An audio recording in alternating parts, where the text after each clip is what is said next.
내가 갈 수 없는 그곳으로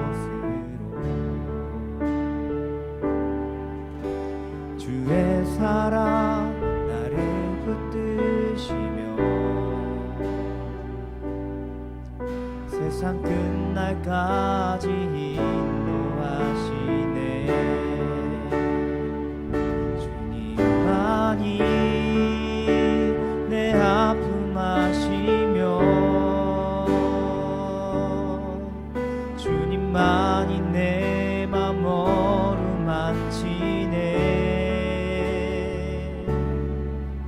어느 누구도 나를 향하시 주님의 사랑을 끊을 수 없네. 주님만이 내 능력이시며 주님만이 나의 구원이시네. 어느 누구도 나를 향하시 주님의 사랑을 끊을 수 없네. 주 사랑이 나를 숨쉬게 해. 세상 그 어떤 어려움 속에도 주 은혜로 나를 돌보시며 세상 끝날까지 지켜주시네.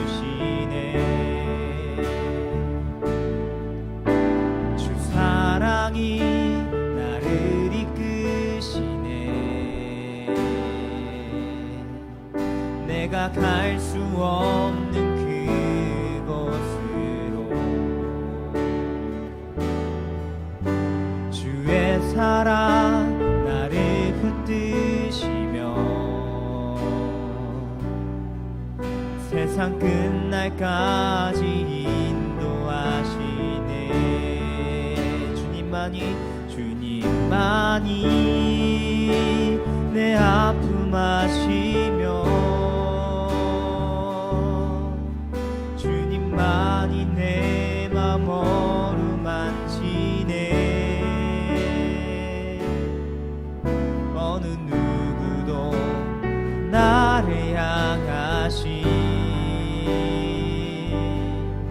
주님의 사랑을 끊을 수 없네.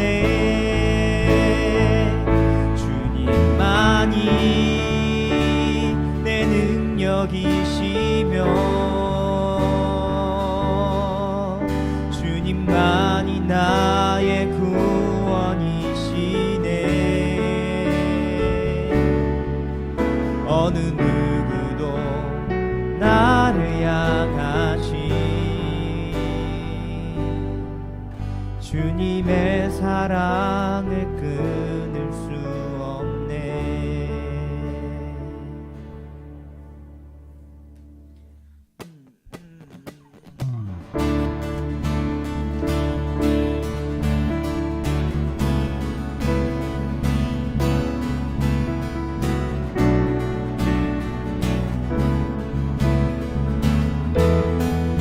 내 입술이 주를 높이며 내 입술이 주를 높이면 내 호흡이 주를 섬기니 무엇이 나를 두렵게 하리.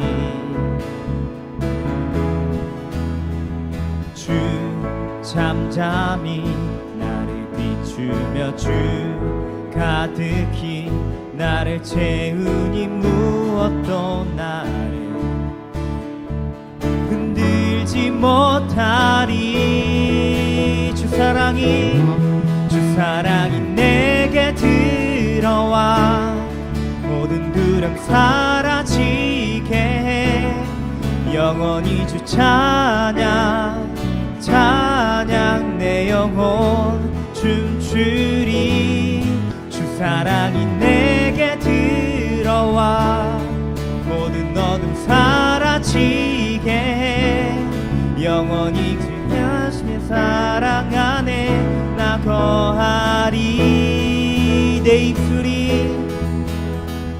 내 입술이 주를 높이며 내 호흡이 주를 섬기니 무엇이 나를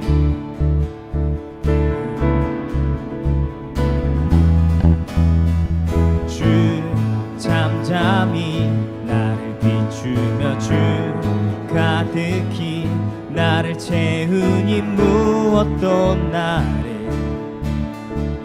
흔들지 못하리. 내게 들어와 모든 두려움 사라지게 해. 영원히 주 찬양 찬양 내 영혼 춤추리. 주 사랑이 내게 들어와 모든 어둠 사라지게 해. 영원하신 그의 사랑 안에 나 거하리. 나 가진 것 없지만 나 가진 것 없지만 내 안에 기쁨이 넘쳐 흐르네. 나 작은 자 같지만 내 안에 빛이 눈먼 땅을 비추리. 내게 들어와 모든 두려움 사라지게 해. 영원히 주 찬양 찬양 내 영혼 춤추리. 주 사랑이 내게 들어와 모든 어둠 사라지게 해. 영원하신 그의 사랑 안에 나 거하리.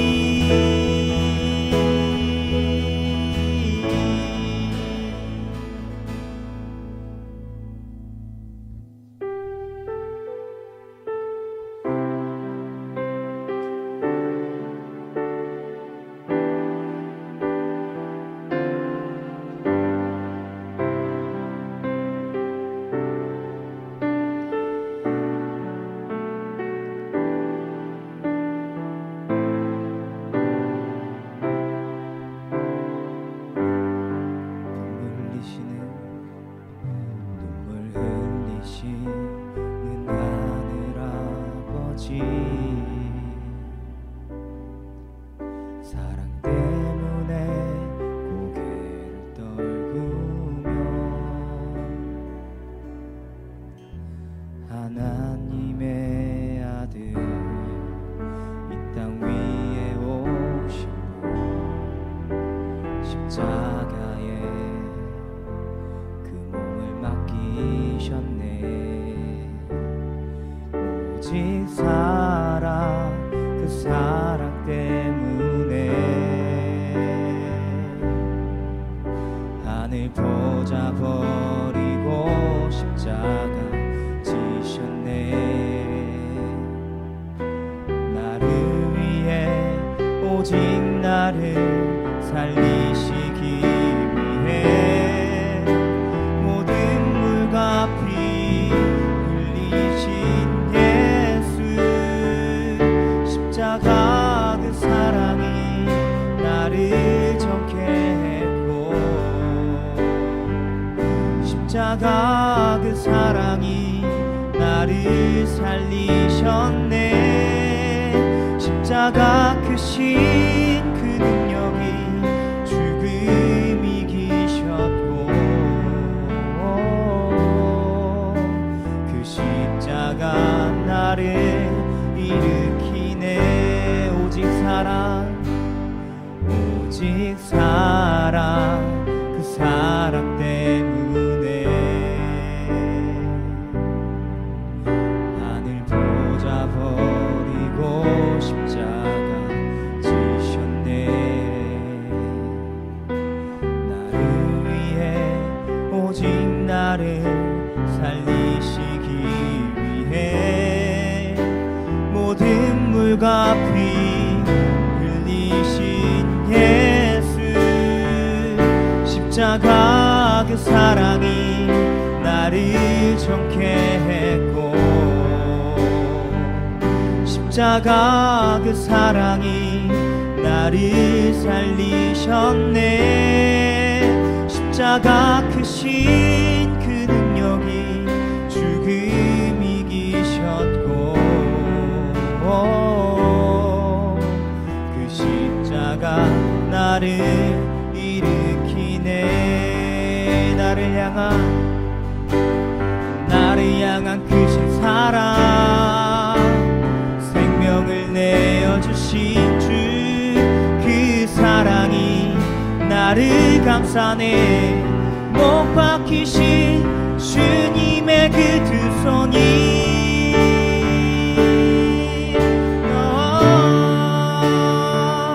십자가 그 사랑이 나를 정케 했고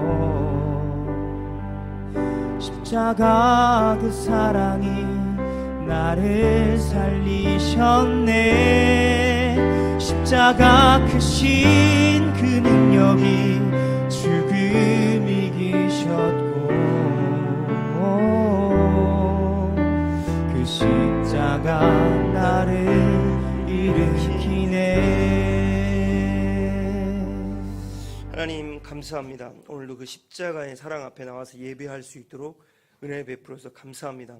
은혜의 보좌 앞으로 담대히 나아오라고 우리를 십자가의 사랑으로 하나님과의 모든 막힌 담을 허물어 주신 예수님, 오늘도 이 예배 가운데 예수님께서 왕 되시는 예배가 되기를 간절히 원합니다. 예배를 통하여 예수님을 만날 수 있는 귀한 시간 될 수 있도록 도와주시고 보아스의 잊혀졌던 이름이 다시 한번 이 예배를 통하여 살아날 수 있도록 도와주시며 진정한 보아스이신 예수 그리스도를 만나는 귀한 예배가 될 수 있도록 하나님께서 은혜를 베풀어 주시옵소서. 이 나라가 여러 가지로 혼란한 가운데 있습니다.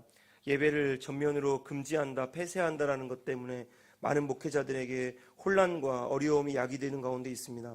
이럴 때 뱀처럼 지혜롭게 하시고 비둘기처럼 순결할 수 있도록 도와주셔서 초대교회 때 전염병이 돌고 나서 교회가 놀랍게 성장했던 것은 그 전염병에 대하는 교회들의 자세와 태도에 그 많은 사람들이 감동을 받았기 때문입니다. 코로나 시대입니다.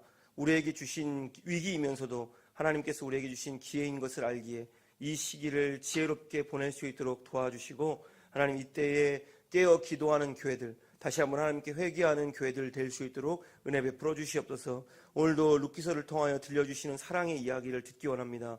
오늘도 예수님과의 사랑 이야기를 우리가 들을 때에 우리가 룻이 될 수 있도록 도와주시고 보아스가 예수님이 될 수 있도록 은혜를 베풀어 주시기를 간절히 원합니다. 오늘도 예배의 모든 시종을 주님께 의탁하옵고 모든 예배의 처음과 끝을 주님께 맡기오니 우리 주님께서 성령으로 충만히 임하는 귀한 시간 되기를 바라옵고 원하며 예수님의 이름으로 기도드렸습니다. 아멘.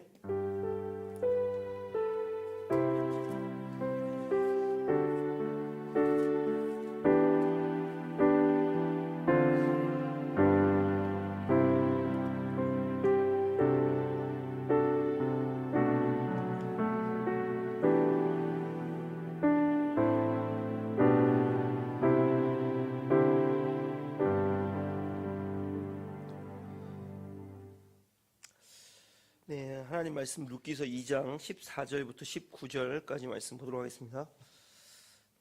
구약성경 403면에 있습니다. 룻기서 2장 14절부터 19절까지 말씀 우리 같이 한 목소리로 읽도록 하겠습니다.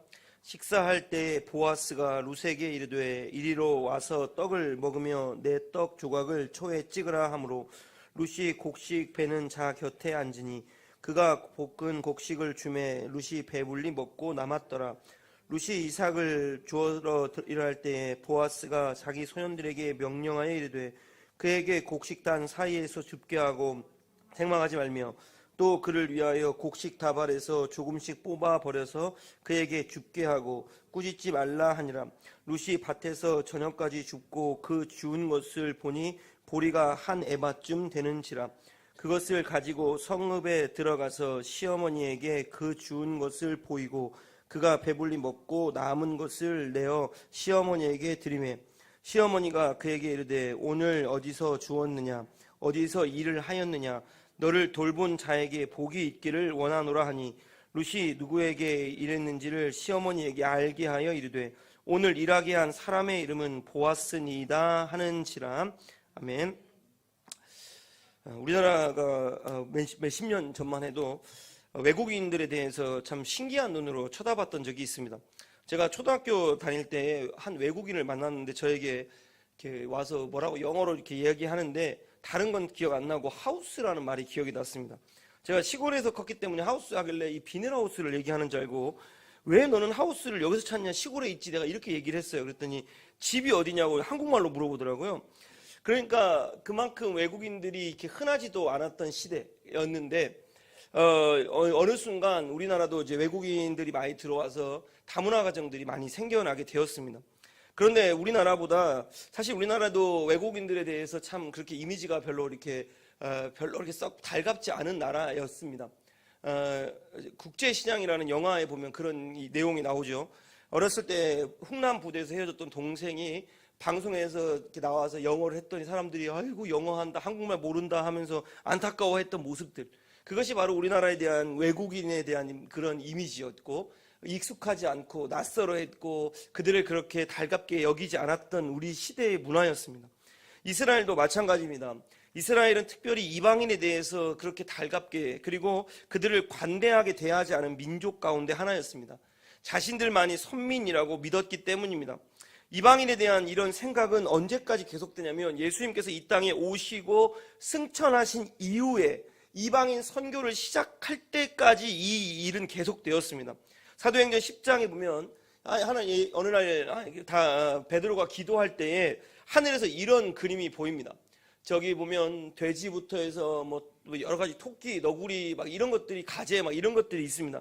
그래서 10장 12절 14절에 보면 그 안에 땅에 있는 각종 네 발 가진 짐승과 기는 것과 공중에 나는 것들이 있더라. 또 소리가 있으되 베드로야 일어나 잡아 먹어라 하거늘 베드로가 이르되 주여 그럴 수 없나이다. 속되다 깨끗하지 아니한 것을 내가 결코 먹지 아니하였나이다. 이렇게 이야기합니다. 하나님께서 베드로에게 이방인 선교를 시작하게 하시기 위하여 이스라엘 백성들이 율법에 금하고 있던 부정한 짐승, 개, 돼지, 낙타, 뱀, 미꾸라지 이런 것들을 보여주면서 이것을 먹어라. 베드로가 그런 대답은 먹을 수 없다라고 하면서 오늘 이방인 선교를 시작하게 하셨습니다. 당시 이스라엘 생각이었습니다. 이방인들은 부정하다, 그리고 속되다, 깨끗하지 아니하다라고 그들은 생각했던 것입니다. 특별히 모압 족속에 대해서는 유달리 그들은 모압을 굉장히 싫어했는데 그 이유는 모압의 시작이 아버지와 딸 사이에서 태어난 자식으로 시작했기 때문입니다. 그리고 이스라엘 백성이 광야를 통과할 때도 모압을 그냥 지나가지도 못하게 하고 저주를 퍼부은가 하면, 그리고 모압 여인들이 나와서 이스라엘 남자들을 유혹하여 그들을 죄악 가운데 그리고 우상을 섬기게 했던 민족이었기에 이스라엘 백성들은 모압에 대해서 굉장히 나쁜 감정을 가지고 있었습니다. 이방인 가운데 가장 부정하다고 생각했던 민족이 있다면 아마 모압이었을 것이고, 암몬, 아말렉, 사마리아, 아마 이쯤으로 그들은 아마 랭킹을 매긴다면 이렇게 아마 펼쳐질 것입니다. 베들레헴에 엘리멜렉이라는 가정이 있었습니다. 아내와 두 아들을 낳고 잘 살고 있던 엘리멜렉, 10년 전에 베들레헴을 중심으로 해서 이스라엘 전역에 흉년이 들었습니다. 그 흉년을 피하기 위하여 잠시 모압이라는 땅으로 가게 됩니다. 그리고 10년 만에 나타난 엘리멜렉의 아내 나오미였는데, 놀랍게도 그 옆에는 남편 엘리멜렉이 없었고 두 아들도 없었습니다. 그 대신 이방인 여자 한 명이 있었는데 그 여자도 모압 출신의 여자였습니다. 이 일이 어떻게 된 일인지 나오미에게 물었더니 나오미의 대답, 남편이 죽었고 두 아들도 죽었다라는 겁니다. 10년 만에 만난 나오미가 반갑기도 했지만 그의 기구한 사연을 듣고 그 베들레헴 사람들 한바탕 울음바다가 되었다가 집으로 돌아갑니다. 그리고 모두가 돌아간 그 텅 빈 집안에 나오미 그리고 룻 두 과부만이 남아 있었습니다. 동네 사람들은 좋은 마음도 있었지만 안타까운 마음도 있었지만 사실 가장 무서운 것이 바로 이런 베들레헴이었습니다. 여러분, 베들레헴을 저는 교회라고 생각하고 지금 해석을 하고 있습니다. 사실 교회가 가장 무서운 곳입니다. 교회가 겉으로는 다른 사람을 위하고 안타까워하고 불쌍한 척 하지만 사실 뒤에서 가장 남에 대한 이야기와 험담을 하는 곳이 교회이기 때문입니다. 그래서 교회 다니는 사람들의 가장 큰 고민은 그 교회 안에서의 그 파당 때문에, 그리고 교회 안에서의 뒷담화 때문에 많은 사람들이 상처를 받고 있고, 그리고 그 사람들 때문에 교회를 옮기고 떠나는 일들이 너무너무 많이 벌어지고 있다는 거예요. 저도 이제 뭐 그럴 일은 없겠지만 가끔씩 이제 부교육자 시절에 교회를 그만두고 이 교회 저 교회를 탐방하고 다니다 보면 그 교회를 갈 때마다 드는 느낌은, 물론 뭐 그냥 처음 가서 봤을 때는 뭐 전혀 느끼지는 못하겠지만, 정확하게 보진 못하겠지만, 그 교회가 정말 어떤 사람들을 포용하고 있다, 정말 이 교회는 새로운 사람들이 와서도 참 행복한 교회가 될 수 있다라고 느끼는 교회가 그렇게 많지 않다는 겁니다. 바로 베들레헴이 그런 곳이었습니다. 분명히 나오미를 보고 안타깝고 반가운 마음에 울고 떠나갔지만 그 이후에 동네 사람들에게 수군거리는 소리가 들리기 시작합니다. 저주받은 민족과 결혼해서 그 집안이 망했다라는 이야기입니다. 과거 우리나라에도 이런 이야기들을 많이 했습니다. 어떤 집이 잘 되다가 결혼 이후에 안 되면 이상한 것이 하나 우리 집에 들어와서 우리 집이 망했다라는 이야기를 그 시어머니가 서슴지 않고 며느리에게 퍼붓는 이야기들을 우리는 드라마를 통해서 종종 볼 수가 있습니다. 아마 그런 이야기일 겁니다. 룻을 보면서 수군거리는 사람들, 저 모압 여인, 저주받은 여인과 결혼해 저 집안이 망했니? 라는 이런 이야기들, 그리고 어떤 사람들은 젊은 나이에 늙은 시어머니를 따라 베들레헴까지 온 것에 대해는 분명히 룻에게는 어떠한 의도가 있다라고 그렇게 이야기를 하기 시작했습니다. 베들레헴에 혹시라도 이 어머니 나오미가 숨겨놓은 재산이 있을 것이다, 아마 그거 찾아가면 아마 이 사람은 찾아서 도망갈 거다, 뭐 이런 이야기들이 아마 파다하게 돌았을 것입니다. 룻의 진심을 알아주는 사람 한 명도 없었습니다. 나오미가 룻과 함께 베들레헴으로 돌아온 시기가 바로 보리추수를 시작할 때라고 제가 설교했습니다. 보리추수를 시작하여 밀추수까지 정확하게 7주가 걸립니다. 그 7주 49일의 시간 동안 보리부터 시작하여 밀추수까지 끝나고, 그리고 49일 그리고 50일 되는 날 오순절로 이렇게 바뀌게 되는데, 그러니까 이들에게 그 7주의 기간, 레위기 19장 9절 10절인데요. 너희가 너희의 땅에서 곡식을 거둘 때에 너는 반 모퉁이까지 다 거두지 말고 내 떨어진 이삭도 줍지 말며 내 포도원의 열매를 다 따지 말며 내 포도원에 떨어진 열매도 줍지 말고 가난한 사람과 거류민을 위하여 버려두라. 나는 너희의 하나님 여호와이니라. 사사시대에 이런 모퉁이 것을 남겨둬라라는 말씀은 사실 거의 지켜지지 않았다고 봅니다. 하나님을 왕으로 인정하지 않았고, 그래서 하나님의 말씀이 거의 시행되지 않았던 시대였지만, 베들레헴에서는 예외적으로 놀랍게도 이런 율법이 그대로 시행이 되고 있었던, 아직도 은혜가 있었던 곳이었다라고 그렇게 설명을 하고 있는 것입니다. 룻은 누구 밭인지 모르고 우연히 들어간 밭이었는데 그 밭이 바로 보아스의 밭이었다. 그런데 보아스가 마침 그날에 룻이 그 밭에 와서 곡식을 줍는 그날, 이삭을 줍는 그날에 보아스가 수많은 밭 가운데 하필 마침 그 밭에 도착했고, 그리고 모압에서 왔던 여인, 다르게 생긴 여인, 그 여인이 룻인 것을 알았다는 것입니다. 그래서 룻에게 다른 밭으로 가지 말고 여기서 더 많이 주서라, 목마르거든 가서 물도 마셔라 라고 그렇게 이야기했습니다. 룻은 처음 보는 남자, 나이 많은 남자가 자기에게 와서 이렇게 환대하는 것 고맙지만 한편으로는 어떤 이유 때문에 거리감이 생겼습니다. 의심도 하기 시작했습니다. 왜 굳이 나에게? 다른 사람들은 뒤에서 수군거리며 모압 여인에 대해서 안 좋게 얘기하는데 이 사람은 나를 왜 이렇게 잘해주고 선대하는 것일까? 그랬더니 보아스가 그 여자에게, 룻에게 이렇게 말합니다. 2장 12절 여호와께서 네가 행한 일에 보답하기를 원하며 이스라엘의 하나님 여호와께서 그의 날개 아래에 보호를 받으러 온 내게 온전한 상 주기를 원하노라 하는지라. 룻의 진심을 보아스가 알고 있었습니다.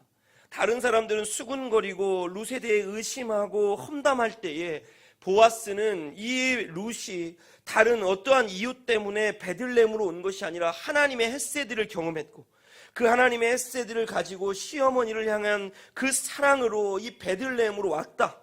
하나님을 믿기 위해 모압의 저주의 땅에 살고 있는 자기를 위해 이 엘리멜렉 가정이 이사를 오게 되었고, 그를 통하여 하나님을 만나고 저주받은 민족에게도 이렇게 복음이 전해지는구나, 나 같은 사람을 살려주셨다라는 그 감사한 마음으로 자기의 한 몸을 시어머니를 향하여 온전히 던지기 위하여 베들레헴으로 왔던, 그래서 오늘 보아스의 말대로 그는 여호와의 날개의 보호를 받기 위하여 그 베들레헴으로 온 것, 어느 누구 하나 알아주지 않았던 이야기를 보아스가 정확하게 알고 있었습니다. 그 이야기를 듣던 룻은 아마 울컥했을 겁니다. 자신의 진심을 알아주는 사람이 한 명 있구나, 이런 사람이 있다라는 것, 내가 지금까지 너무나도 가슴이 아프고 메어졌는데 나의 진심을 알아주는 그이 한 명 있구나라는 그 생각에 마음이 울컥했을 겁니다. 그리고 오늘 14절입니다. 식사할 때에 보아스가 룻에게 이르되 이리로 와서 떡을 먹으며 내 떡 조각을 초에 찍으라 하므로 룻이 곡식 베는 자 곁에 있으니 그가 볶은 곡식을 주매 룻이 배불리 먹고 남았더라. 오늘 14절은 식사할 때, 그러니까 점심시간이 되었던 것입니다. 아침에 일찍 나왔던 룻, 아침밥 거의 아마 조금 먹고 나왔을 겁니다. 그리고 점심 싸울 리 없습니다. 아침에 그 얼마 안 되는 양의 음식을 먹고 나왔고 점심도 싸우지 못했는데 점심시간이 되자 일꾼들을 한자리에 불러 모으는 보아스였습니다. 보아스가 그 일꾼들과 함께 점심을 차려놓고 먹고 있습니다. 이스라엘에서 식사는 단순한 의미가 아닙니다. 그냥 함께 그냥 식사 한번 하는 것, 그냥 아무런 의미 없이 앉아서 밥을 먹는 그런 교제의 시간이 아니라 이스라엘에서 식사는 엄청난 의미가 부여가 되는데요. 계약을 맺으면 계약이 성사됐을 때 그들은 식사를 하게 됩니다. 그리고 형제 자매들이 함께 식사를 하게 됩니다. 그리고 제자와 스승이 함께 식사를 하게 되는데 그때의 의미는 함께 죽어도 좋다라고 그들이 결단할 때에, 이 계약이 성사되었을 때 우리 이 계약을 파기하면 죽어도 좋다라는 그 마음의 믿음이 생겼을 때 그들은 함께 식사를 하게 된다는 것입니다. 그러니까 우리나라처럼 그냥 이야기로 한번 밥을 한번 먹게요, 이것은 그냥 친한 사람끼리 하는 대화가 아니라 그들에게 식사는 한 가족이 되었다, 함께 목숨을 공유할 수 있다라고 마음을 먹었을 때 그들은 함께 식사를 합니다. 오늘 보아스가 대단한 것은 바로 그것입니다. 보아스는 부유한 사람이었습니다. 유력한 자였습니다. 그런데 그가 함께 식사하고 있는 사람들은 그의 일꾼들이었고 고용된 일꾼들이었습니다. 그리고 종들이었습니다. 사실 보아스는 그들과 함께 식사할 수 있는 그런 위치의 사람이 아니었습니다. 그는 그들에게 식사를 차려놓고 자기는 다른 상에서 대접을 받아야 되는데 오늘 본문을 살펴보면 그는 한 상에 둘러앉아 함께 종들과 그리고 고용된 자들과 함께 식사를 하고 있다는 겁니다. 그들을 동등한 위치로 자기와 함께 동역을 하고 있다, 보리추수를 하고 있지만 내 일을 봐주는 사람이기도 하지만, 그러나 이들은 단순히 내가 부려먹는 종이나 일꾼이 아니라 이들은 나와 함께 이 일을 하고 있는 동역자다라는 마음으로 그들과 함께 식사를 하고 있는 것입니다. 보아스의 아주 훌륭한 인격을 볼 수 있는 장면입니다. 곡식을 볶은 곡식 냄새 그리고 빵 냄새가 나기 시작합니다. 허리 한번 제대로 펴지 못하고 일하는 룻에게 전달이 되었을 것입니다. 배가 고팠습니다. 그렇다고 자신이 그 자리에 함께 앉아서 식사할 수도 없습니다. 왜냐하면 자기는 일꾼도 아니고 고용된 자들도 아니고 보아스의 종도 아니기 때문입니다. 자신은 모퉁이에 떨어진 나달을 줍는 신세, 다른 말로 하면 좀 거친 표현이지만 거지였고, 그는 얻어먹는 신세였는데 그가 저기에 가서 그와 함께 동석을 하며 식사를 한다는 건 상상도 할 수 없는 일입니다. 그런데 여러분, 배고플 때에 나는 이 냄새는 도저히 사람을 가만히 두지 못합니다. 차라리 그 냄새가 나지 않으면 허기진 배를 그냥 움켜잡고 일을 하면 되는데 멀리서 나는 이 볶은 곡식 냄새와 빵 냄새가 너무나도 그 고통스럽게 만들었습니다. 그런데 14절에 보세요. 이리로 와서 떡을 먹으며 내 떡 조각에 초를 찍으라. 룻은 지금 자기를 부르는 소리가 들린 것입니다. 그런데 사실 룻이 이 소리를 듣고 자기가 대답을 할 수 없는 것은 이 이야기를 누구라도 자기를 부를 사람이 없다고 생각했기 때문이에요. 당시 문화가 그랬습니다. 당시 문화에 이 룻이라는 사람이 그들과 동석하여 식사할 수 있는 것은 전혀 가능성이 없었다라는 것입니다. 룻은 저기 멀리에 나 말고 다른 일꾼이 있나 보다, 그 사람을 지금 부르고 있는 것 같구나라고 생각하면 너무 배가 고프기 때문에 헛것이 들린 건 아닌가 또 이런 생각도 하면 열심히 허리 한번 피지 않고 곡식을 줍고 있는데 다시 어떤 종이 와서 룻에게 와서 식사하라는 겁니다. 밥 먹는 자리로 오라는 소리. 일하고 있는 룻에게 사실은 그냥 떡하고 볶은 곡식을 접시에 담아가지고 그냥 던져주고 가도 룻은 고마운 거예요. 와, 이거만 해도 너무너무 감사한 거 아니겠습니까? 그냥 갖다 던져줘도 야따 이거나 먹어라 해도 감사할 일인데 그 상으로 오라는 겁니다. 이사야 55장 1절인데요. 오호라 너희 모든 목마른 자들아 물로 나아오라. 돈 없는 자도 오라. 너희는 와서 사 먹되 돈 없이 값 없이 와서 포도주와 젖을 사라. 이사야의 이 예언이 바로 예수님이 그럴 자격 없는 자들, 룻과 같은 자들을 부르셔서 그들에게 같은 상에 둘러앉아 그 메시아의 식탁을 공개한다라는 이 말씀인데, 오늘 놀랍게도 보아스가 룻은 그럴 자격도 없고 그래도 안 되는 여인이었는데 여자의 모압에 그리고 거지의 모퉁이에 줍고 있는 이삭을 줍고 있는 그 여자가 보아스와 함께 앉아 둘러앉아 식사한다는 것은 있을 수 없는 일인데 오늘 보아스가 그 자리로 룻을 초대한 것입니다. 그리고 룻 앞에 볶은 곡식과 떡을 줬습니다. 그리고 초를 찍어라. 이러면 초를 찍어라 했더니 초 우리 알죠? 불 키워 나오는 초. 그거 찍어 먹었냐 이렇게 얘기할 수도 있겠지만 이 초는 소스를 이야기해요. 어떤 소스였을까? 간단합니다. 신포도주였어요. 신포도주를 떡을 찍어서 먹으면 그들이 먹는 문화였는데 바로 신포도주에 떡을 찍어서 먹고 볶은 곡식도 배불리 먹었습니다. 너무 배가 고파서 아무 눈치도 보지 않고 허겁지겁 먹었는데 그 먹다 보니까 누가 생각나냐면 집에서 굶고 있는 시어머니 생각이 났습니다. 그래서 보아스에게 조심히 물었습니다. 저에게 주신 음식 중에 남은 것이 있는데 이것을 가지고 가도 되냐라고 물었더니 보아스가 그렇게 해도 된다라는 겁니다. 바로 여러분 사랑이 바로 이것입니다. 사랑은 필요를 채워주는 것입니다. 보아스가 룻에게 하나님이 온전한 상을 너에게 베풀기를 원한다라고 이야기했습니다. 그렇게 위로를 주고 격려하고 겉면에 그렇게 위로와 격려해줬던 보아스였습니다. 그것도 너무 감사할 일인데 지금 룻에게 필요한 건 그런 격려와 위로가 아니라 진짜 필요한 건 빵이 필요했다라는 것입니다. 바로 사랑은 실천하는 것입니다.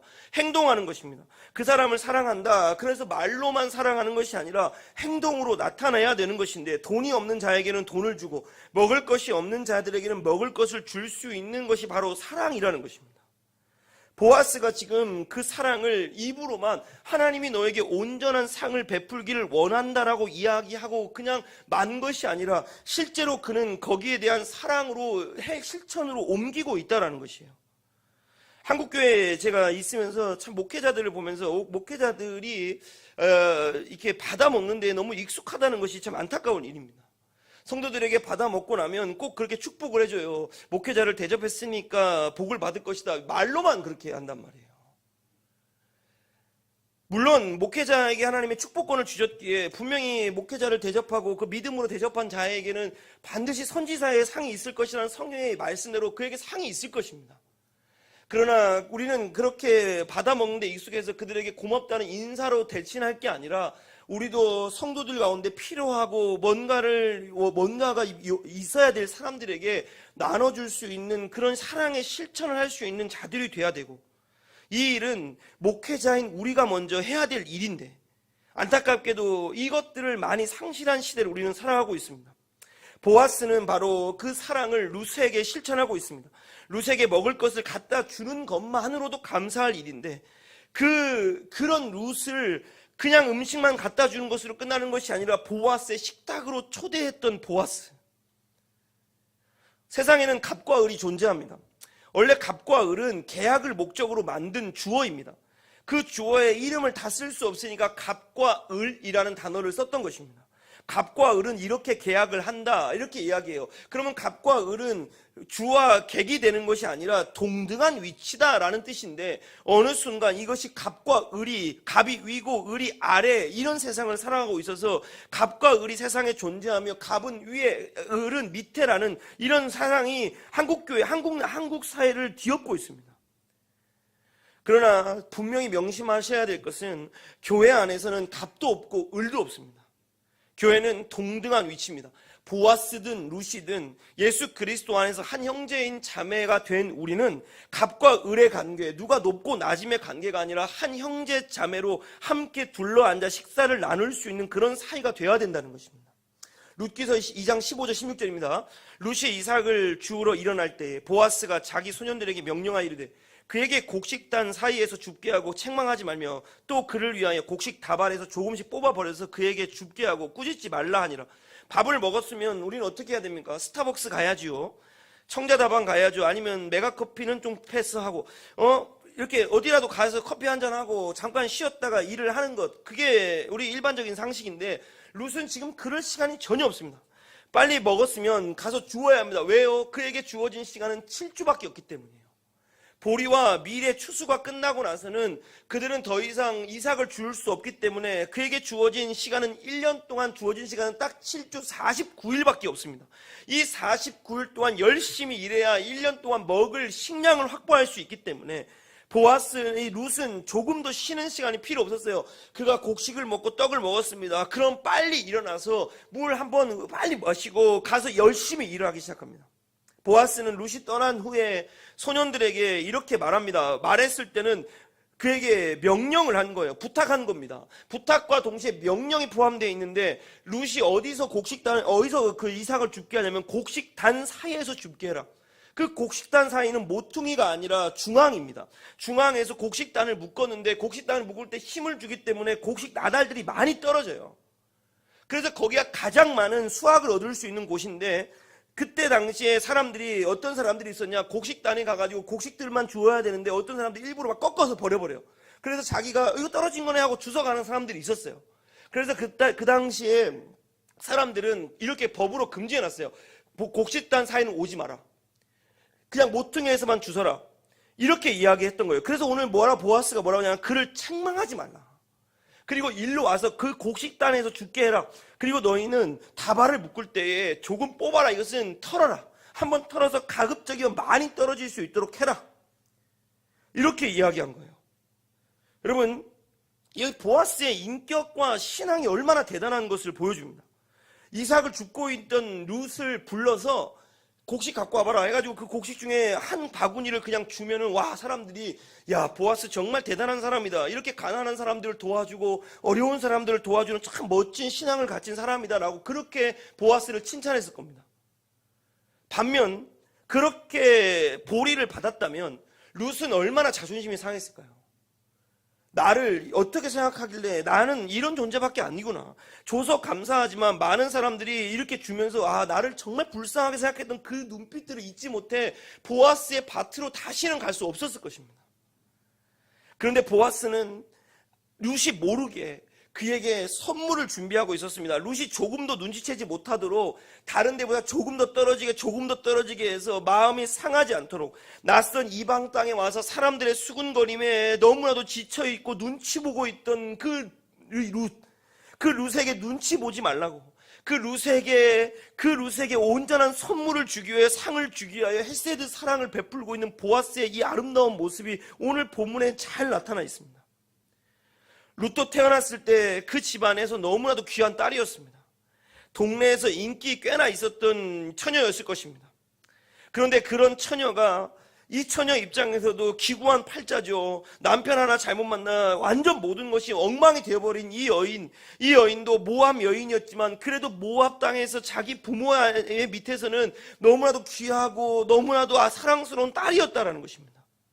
그런데 그가 자기의 부모도 고향도 다 버리고 이 베들레헴으로 온 것, 아무런 소망 없는 나오미를 따라온 것, 바로 하나님을 믿는 믿음과 자기를 구원하신 그 하나님의 헤세드 사랑에 감격하여 이곳까지 왔는데 그의 자존심은 땅 끝까지 떨어져 버렸습니다.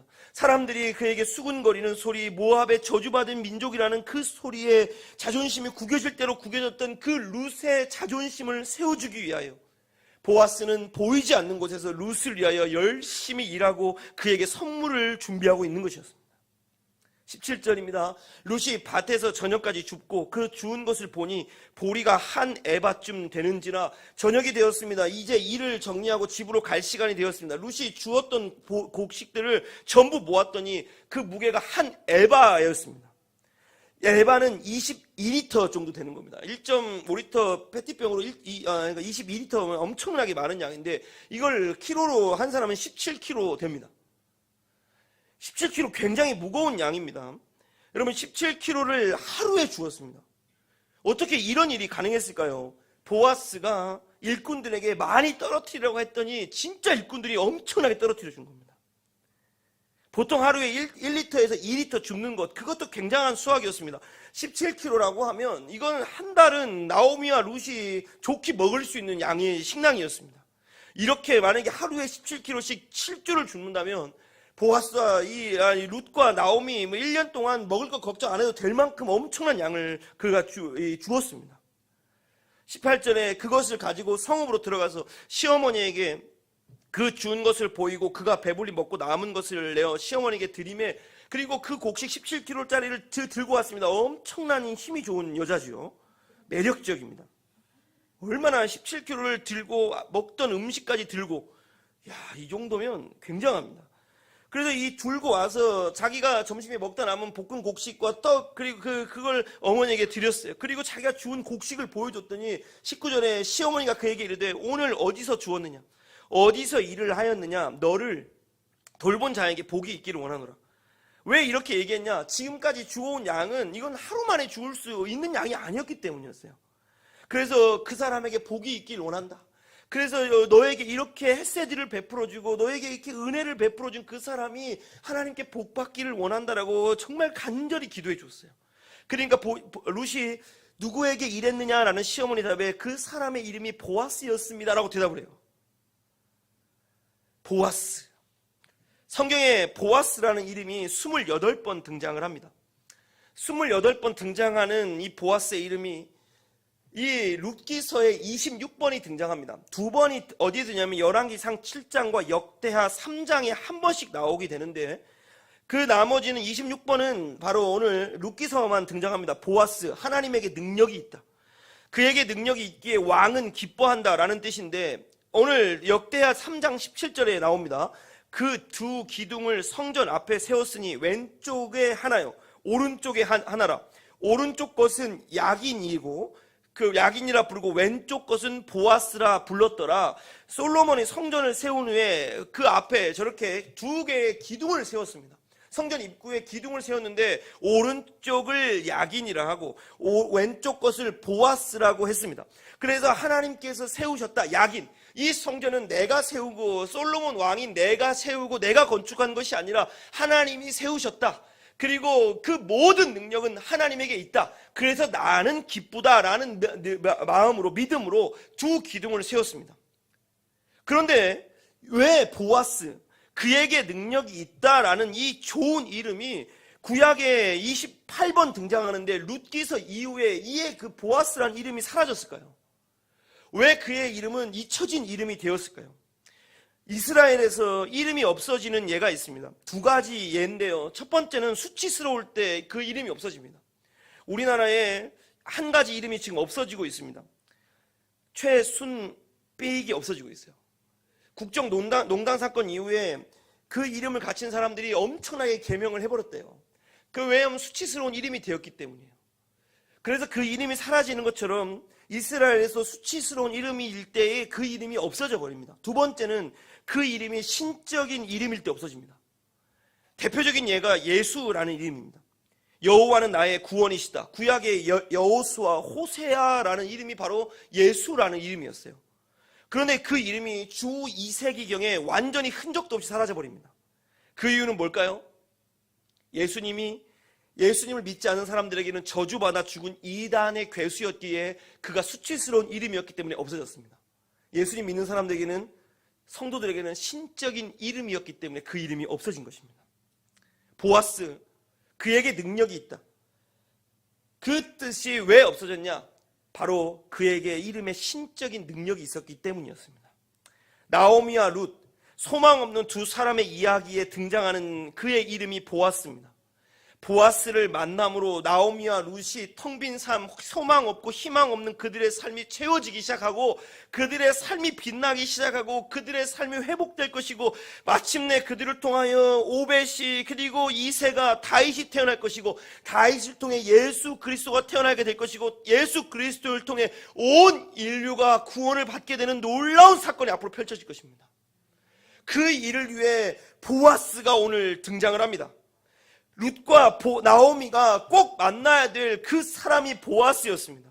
보아스를 만나야지만 그들의 완전히 망가진 삶이 회복되고 완전히 망가졌던 그의 삶이 채워지고 다시 정상이 되도록 회복될 뿐만 아니라 온 인류를 구원할 아름다운 이름을 남길 수 있는 가문이 될 수 있었기 때문입니다. 구약에서 보아스의 이름이 사라졌습니다. 그 사라진 이름, 그 보아스가 누구일까요? 구약의 성전, 신약의 교회입니다. 교회를 세우시고 교회의 능력 누구입니까? 마태복음 16장 18절입니다. 내가 이 반석 위에 내 교회를 세우리니, 야긴입니다. 음부의 건세가 이기지 못하리라. 보았습니다. 내가 교회를 세운다. 야긴, 나에게 능력이 있어 음부의 건세가 이기지 못한다. 보아스. 야긴과 보아스이신 예수 그리스도, 교회의 주인이신 예수 그리스도, 교회의 능력 되신 예수님. 오늘 우리에게 룻기서가 전달하고 있는 메시지는 우리의 삶에 망가지고 완전히 뒤엉겨고 아무런 소망 없는 이런 삶, 정말 누구 하나 알아주지 않는 그런 삶일지라도 완전히 망가지고 실타래처럼 완전히 엉켜버린 내 삶, 어디부터 풀어야 될지 어떻게 헤쳐나가야 될지 몰라서 이삭을 줍고 있는 그런 인생일지 몰라도 누구 만나면 해결된다? 보아스를 만나면 해결된다. 신약의 예수 그리스도, 내가 내 교회를 세우리니 음부의 건세가 이기지 못하리라. 야긴과 보아스이신 예수 그리스도, 교회를 통한 그 예수 그리스도를 만나면 우리의 텅 비고 완전히 엉망이 된 내 삶에 회복이 나타나고 하나님의 그 축복의 통로로 귀하게 쓰임받을 수 있다라는 말씀을 오늘 전달하고 있는 것입니다. 나를 부르셔서 식탁에 함께 둘러 앉게 하셨습니다. 그리고 내 자존심 상하지 않게 하기 위하여 내가 보이지 않는 곳에서 나를 위해 일하시고 계십니다. 그리고 나를 일으켜 세우시고 마침내 가득 차게 채워주실 것입니다. 그리고 마침내는 하나님의 헤세드 사랑으로 보아스의 가족으로 만들어줄 것이고 보아스의 가족이 오벳과 이새와 다윗과 예수 그리스도를 낳는 메시아의 가문이 될 수 있었던 것처럼 마침내 우리 예수님은 그 식탁에 둘러앉아 나를 왕과 같은 자리에 앉히실 것이고 나를 그 하나님의 가족의 일원으로 만들어 주실 것입니다. 내가 잘나서가 아니라 나를 교회를 세우시고 교회의 모든 능력을 갖고 계신 예수님을 내가 오늘 이 밭에서 이삭을 주울 수밖에 없는 철저한 망가진 내 인생이었지만 이삭을 줍는 이 밭이 하필 보아스의 밭이기에 오늘 설교를 듣고 있는 이곳이 하나님 예수님께서 세우신 교회고 음부의 건세가 이기지 못하는 교회이기에 부족한 우리를 바로 이 능력이신 야긴과 보아스 잊혀졌던 그 이름, 우리는 잘 살기 위하여 허리 한번 피지 못하고 열심히 곡식을 줍고 이삭을 줍는 인생이었지만 그 이삭을 주어서 내 인생이 흥하고 이삭을 주어 내가 1년을 먹고 사는 것이 아니라 내가 진짜 성공할 수 있는 건 내 안에 잊혀졌던 예수 그리스도의 이름이 회복되는 것이고 내 인생에 그 예수를 만난 것이 가장 행복한 일이며 그 능력이 그리고 그가 세웠다는 이 야긴과 보아스의 고백이 있는 그 순간에 오늘 우리는 회복이 시작될 거라 믿습니다. 그래서 오늘 룻이 보아스를 만났던 것처럼 우리도 보아스이신 예수님을 만나야 합니다.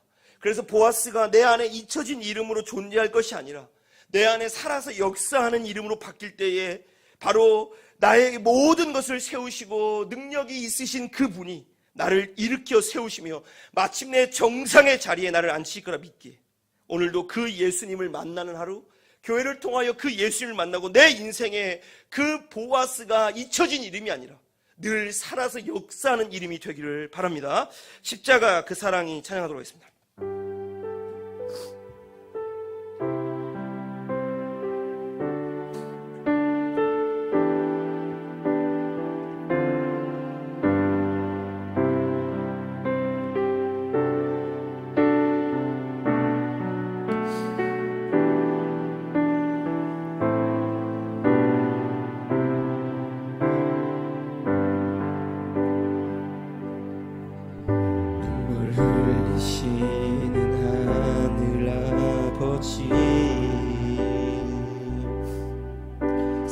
때문에 고개를 떨구며 하나님의 아들 이 땅에 오신 분 십자가에 그 몸을 맡기셨네. 오직 사랑 그 사랑 때문에 하늘 보자 버리고 십자가 지셨네.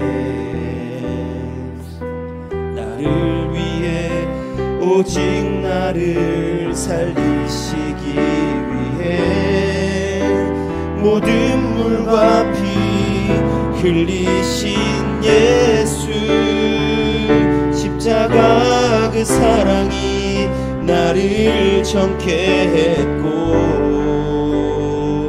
십자가 그 사랑이 나를 살리셨네. 십자가 그신 그 능력이 죽음 이기셨고 십자가 나를 일으키네. 오직 사랑 오직 사랑 그 사랑 때문에 하늘 보자 버리고 십자가 지셨네. 나를 위해 오직 나를 살리시기 위해 모든 물과 피 흘리신 예수 십자가 그 사랑이 나를 정케 했고 십자가 그 사랑이 나를 살리셨네. 십자가 그신 그 능력이 죽음 이기셨고 그 십자가 나를 일으키네. 이 시간 기도하겠습니다. 보아스 내 안에 잊혀졌던 그 이름이 회복되길 원합니다. 예수님 그 잊혀졌던 이름이 내 안에 역사하기를 간절히 원합니다.